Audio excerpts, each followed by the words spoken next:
नमस्कार मित्रांनो, गोल्डन स्टोरीजमध्ये आपलं स्वागत आहे. आजची स्टोरी आहे शेवटची भेट. चला तर स्टोरीला सुरुवात करूया.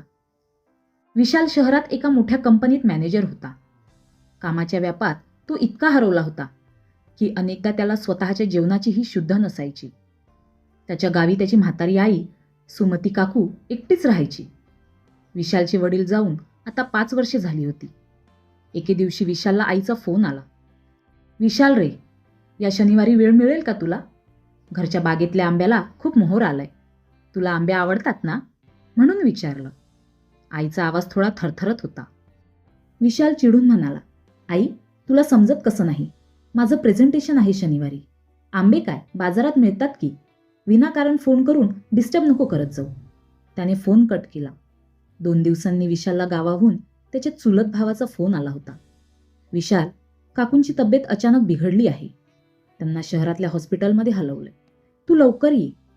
विशालच्या काळजात धस्स झालं. तो धावत पळत हॉस्पिटलला पोहोचला. तिथे गेल्यावर त्याला समजलं की आईला माइल्ड हार्ट अटॅक आला होता. ती ICUमध्ये होती.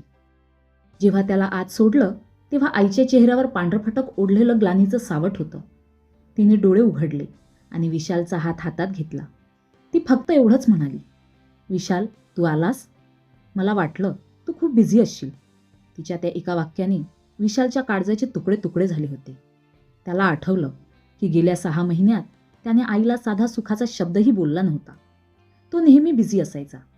कारण सांगायचा, डॉक्टरांनी सांगितलं की आई आता धोक्याबाहेर आहे, पण त्यांना विश्रांतीची खूप गरज आहे. विशालने ऑफिसमधून आठवड्याची सुट्टी घेतली होती. तो आईला घेऊन गावी गेला. त्या आठवड्यात विशालने काही गोष्टी अनुभवल्या. आईने त्याच्यासाठी लहानपणी केलेले त्याचे आवडते पदार्थ बनवण्याचा आग्रह धरला, जरी ती स्वतः अशक्त होती तरीही. बागेत बसून आईने त्याला त्याच्या लहानपणाच्या गोष्टी सांगितल्या, ज्या तो पूर्णपणे विसरला होता. विशालला जाणीव झाली की आई त्याच्या पैशाची किंवा महागड्या भेटवस्तूंची गरज नव्हती. तिला फक्त त्याच्या वेळेची भूक होती.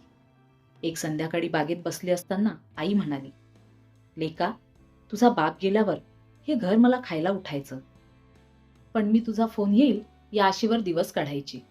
तू फोनवर रागवला तरी मला तुझे शब्द ऐकून बरं वाटायचं.